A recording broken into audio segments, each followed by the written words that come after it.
네, 이 시간은 요한계시록 개요 및 1장에서 10장까지 이야기입니다. 사도 요한은 갈릴리 어촌 출신으로 아버지는 세베대, 어머니는 예수의 사역을 도운 살로메입니다. AD 28년경 세례 요한의 제자로 활동하다가 예수를 만난 뒤 그의 핵심 제자 그룹 베드로, 야고보, 요한에 속하게 되었습니다. 그는 변화산 사건, 겟세마네 동사의 기도, 그리고 십자가 처형 현장을 직접 목격한 증인입니다. 특히 예수로부터 마리아를 돌보라는 부탁을 받은 뒤 그녀를 에베소로 모시고 간 것으로 전해집니다. AD 30년 부활 이후 요한은 예루살렘 교회의 기둥으로 불리며 베드로와 함께 사마리아 선교 및 예루살렘 공의회 등 초기 기독교 공동체의 의사결정에 참여했습니다.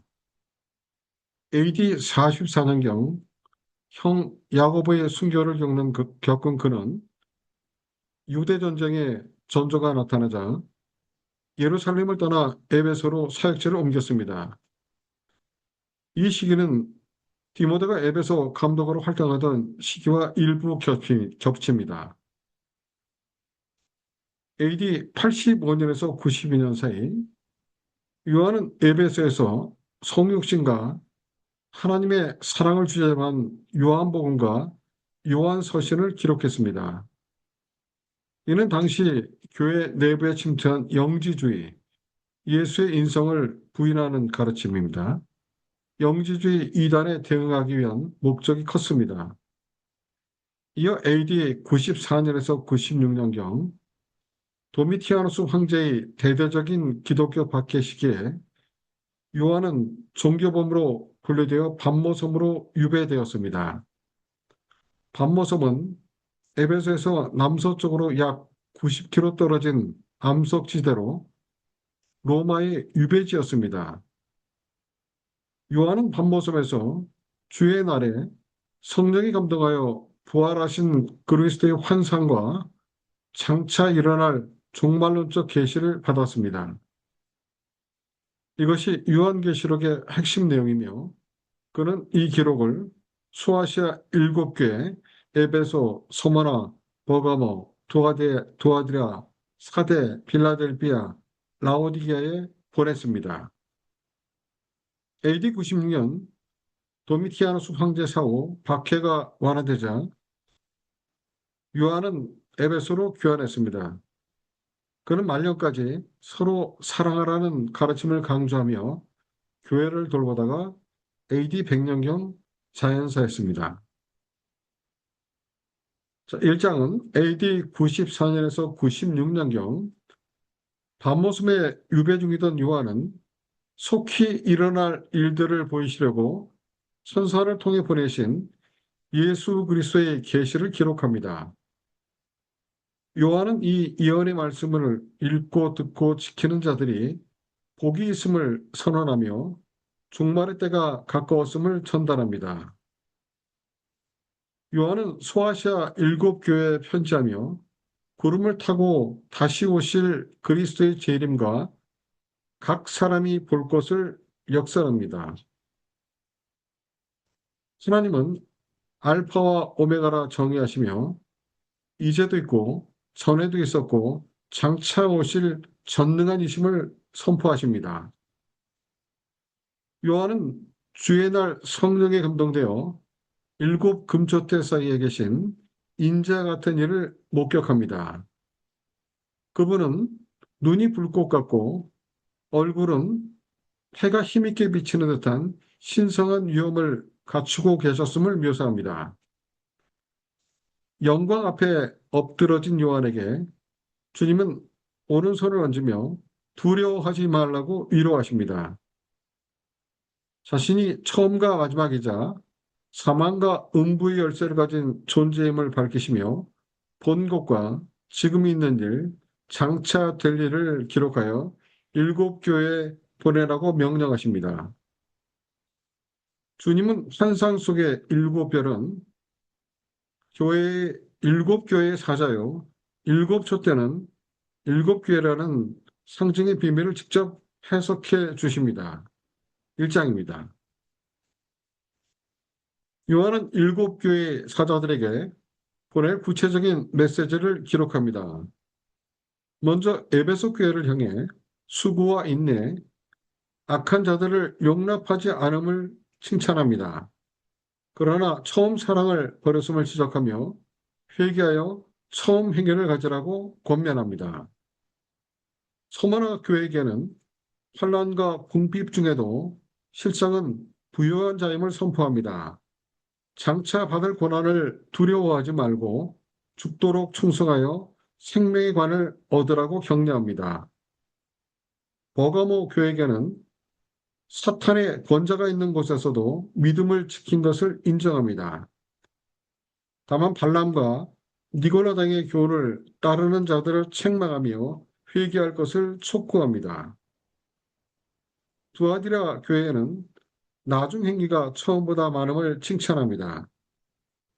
그러나 음행과 우상의 재물을 먹게 하는 이세벨을 용납한 것을 경고합니다. 회개하지 않는 자들에게는 행위대로 갚으실 심판을 선언합니다. 주님은 끝까지 이기는 자에게 만국을 다스리는 권세와 새벽벌을 주겠다고 약속하십니다.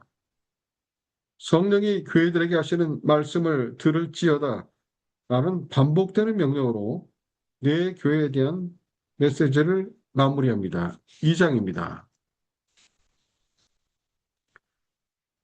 요한은 사대 교회를 향해 살아있으나 실상은 죽은 자임을 폭로합니다. 빌라델피아 교회에게는 적은 능력을 가지고도 주님의 말씀을 지키며 그 이름을 배반하지 않은 것을 칭찬합니다. 내가 내 앞에 열린 문을 두었으니 아무도 닫을 사람이 없음을 선언합니다. 시험의 때를 면하게 하리니 가진 것을 굳게 잡아 면류관을 빼앗기지 말라고 격려합니다. 라오디게아 교회를 향해 차지도 뜨겁지도 않은 미지근한 신앙을 책망합니다. 스스로 부유하다 하나 실상은 가련하고 가난하며 벌거벗은 것을 지적합니다. 불로 연단한 금을 사서 부유하게 하고 안약을 사서 보게 하며 열심을 내어 회개하라고 촉구합니다. 주님은 문 밖에서 두드리노니 누구든지 문을 열면 그와 더불어 먹으리라고 약속하십니다. 이기는 자에게는 주님의 보좌에 함께 앉게 하실 것을 확언합니다. 귀 있는 자는 성령이 교회들에게 하시는 말씀을 들을지어다 라는 명령으로 일곱 교회에 대한 메시지를 마무리합니다. 3장입니다. 요한은 하늘의 열린 문을 통해 성령이 감동되어 올라가 하나님 보좌가 있는 천상의 광경을 목격합니다. 벽옥과 홍보석 같으신 보좌 위와 그 둘레에 무지개가 둘려있는 장엄한 위엄을 묘사합니다. 보좌 주위에는 24 장로들이 흰옷을 입고 금관을 쓰고 앉아 있으며 보좌로부터 번개와 음성과 우레소리가 나는 공의의 임재를 전달합니다. 보좌 앞에는 7 등불과 수정 같은 유리바다가 펼쳐져 있으며 눈이 가득한 4 생물이 보좌 주위에 있음을 밝힙니다. 4 생물은 밤낮 쉬지 않고 거룩하다 거룩하다 거룩하다 주 하나님 곧 전능하신 이여 라고 찬양합니다. 이와 동시에 24 장로들은 보좌에 앉으신 이 앞에 엎드려 자기의 관을 보좌 앞에 들이며 경배의 예를 표합니다. 그들은 주께서 만물을 지으셨으며 만물이 주의 뜻대로 존재함을 고백하며 영광과 권능을 받으시는 것이 합당하다고 역설합니다. 모든 피조물의 찬양 속에 하늘 보좌의 절대적 주권이 하나님께 있음을 확증합니다. 4장입니다. 요한은 보좌에 앉으신 이의 오른손에 일곱 인으로 봉해진 두루마리가 있음을 목격합니다. 하늘 위나 땅 위에 그 두루마리를 펴거나 볼 자가 없어 요한이 크게 울자 장로 중 한 사람이 유대 지파의 사자 곧 다윗의 뿌리가 이기었으니 그가 떼시리라 위로합니다. 요한은 보좌와 네 생물과 장로들 사이에 일찍이 죽임을 당한 것 같은 어린 양이 서 있는 것을 봅니다. 그 어린 양이 나아가 보좌에 앉으신 이의 오른손에서 두루마리를 취하시자 네 생물과 24 장로들이 그 앞에 엎드려 향이 가득한 금대접을 들고 새 노래로 경배합니다. 그들은 어린 양이 죽음을 당하자 각 족속과 방언과 백성과 나라 가운데서 사람들을 피로 사서 하나님께 드리시고 그들로 나라와 제사장을 삼으셨음을 선포합니다. 이어 보좌 주위의 수많은 천사가 죽임을 당하신 어린 양이 능력과 부와 지혜와 힘과 존귀와 영광과 찬송을 받으시기에 합당하다고 외칩니다. 천상의 모든 피조물이 보좌에 앉으신 이와 어린 양에게 찬송과 존귀와 영광과 권능을 세세토록 찬양합니다. 네 생물이 아멘하고 장로들이 엎드려 경배함으로써 두루마리를 펴기에 합당하신 어린 양의 권위를 확증합니다. 5장입니다. 요한은 어린 양이 일곱인 중 첫째를 떼시는 것을 목격합니다. 네 생물 중 하나가 오라 하자 흰 말을 탄 자가 활을 가지고 나가서 이기고 또 이기려는 정복의 환상을 묘사합니다. 둘째 인을 떼실 때 붉은 말이 나오며 화평을 제하고 서로 죽이게 하는 권세를 받음을 밝힙니다. 셋째 인을 떼실 때 검은 말을 탄 자가 저울을 가지고 심각한 기근을 갖고 오며 넷째 인을 떼실 때 청황색 말을 탄 사망이 검과 흉년으로 땅 4분의 1을 죽이는 권세를 얻음을 전달합니다. 다섯째 인을 떼실 때 하나님의 말씀과 증언으로 인해 죽임당한 영혼들이 보호자 아래서 피의 신원을 강구하는 것을 봅니다. 그들에게 흰 두루마리를 주시며 동료 종들의 수가 차기까지 잠시 동안 쉬라고 권면합니다. 여섯째 인을 떼실 때 큰 지진이 나며 해가 검어지고 달이 피같이 되는 천재지변을 기록합니다. 산과 섬이 옮겨지며 땅의 임금들과 권세자들이 굴과 바위 틈에 숨어 어린 양의 진노에서 가려달라고 부르짖는 심판의 공포를 역설합니다. 마지막으로 그들의 진노의 큰 날이 이르렀으니 누가 능히 서리요? 라는 탄식 속에 대심판의 엄중함을 선포합니다. 이는 어린 양의 심판 앞에 그 누구도 스스로 설 수 없음을 확증합니다. 6장입니다. 요한은 땅의 사방 바람을 붙잡아 해하지 못하게 하는 네 천사를 목격합니다. 다른 천사가 하나님의 이름을 가지고 올라와 땅과 바다를 폐할 권세를 받은 천사들에게 하나님의 종들의 이마에 인치기까지 기다리라고 명령합니다. 요한은 인침을 받은 자의 수가 이스라엘 각 지파 중에서 14만 4천 명임을 듣습니다. 유다 지파를 시작으로 12지파에서 각각 1만 2천 명씩 인을 맞았음을 구체적으로 기록합니다. 이후 요한은 각 나라와 족속에서 아무도 능히 셀 수 없는 큰 무리가 흰옷을 입고 손에 종려가지를 들고 보호자 앞과 어린 양 앞에 서 있는 것을 봅니다. 장로 중 하나는 이들이 큰 환란에서 나오는 자들이며 어린 양의 피에 그 옷을 씻어 희게 하였음을 전달합니다. 하나님이 그들 위해 장막을 치실 것이며 그들은 다시는 줄이거나 목마르지 아니할 것임을 확언합니다. 보좌의 어린 양이 그들의 목자가 되어 생명수 샘으로 인도하시고 하나님께서 그들의 눈에서 눈물을 씻어 주실 것임을 선포합니다. 이는 고난받는 성도들에게 주어질 궁극적인 위로와 구원을 확증합니다. 7장입니다. 요한은 일곱째 인을 떼실 때 하늘이 반 시간쯤 고요해지는 광경을 목격합니다. 일곱 천사가 일곱 나팔을 받았으며 다른 천사가 금 향로에 성도들의 기도를 담아 보좌 앞 제단에 올리는 것을 봅니다. 천사가 향로의 불을 땅에 쏟음에 지진이 나고 첫째 천사가 나팔을 불자 피 섞인 우박과 불이 쏟아져 땅과 수목의 3분의 1이 타버리는 심판을 기록합니다.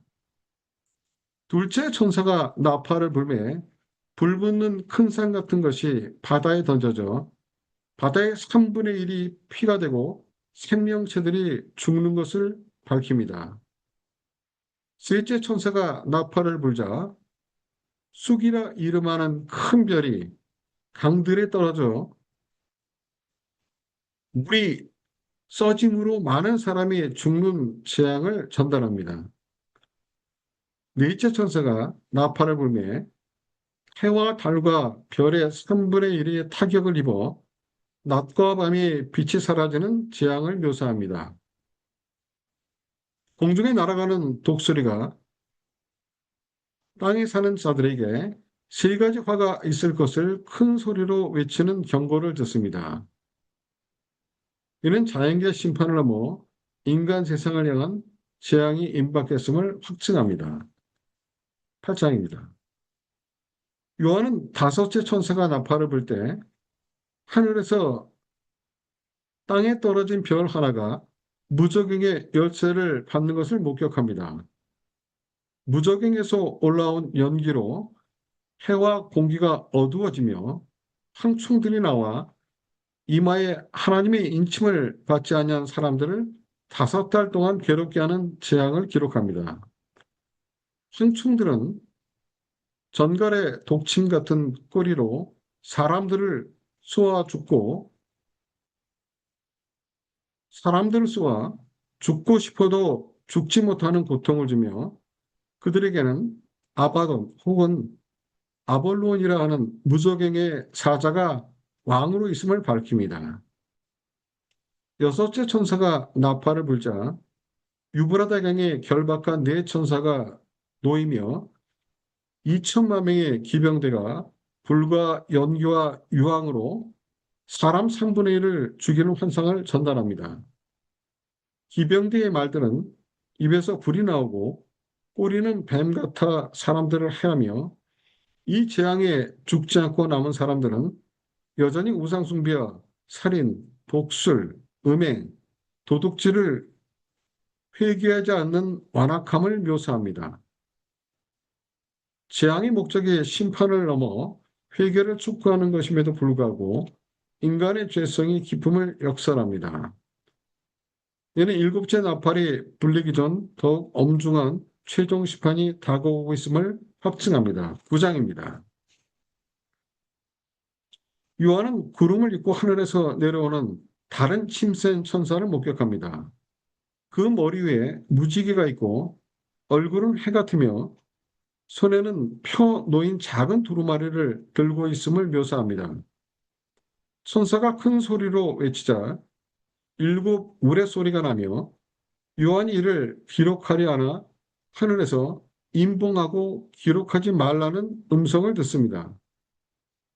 천사는 일곱째 천사가 나팔을 불 때 하나님의 비밀이 그 종 선지자들에게 전하신 복음과 같이 이루어질 것을 선포합니다. 하늘의 음성을 따라 요한은 천사의 손에서 작은 두루마기를 받습니다. 천사는 그것을 갖다 먹으라며 내 입에는 꿀같이 달 것이나 배에서는 쓰게 될 것이라 전달합니다.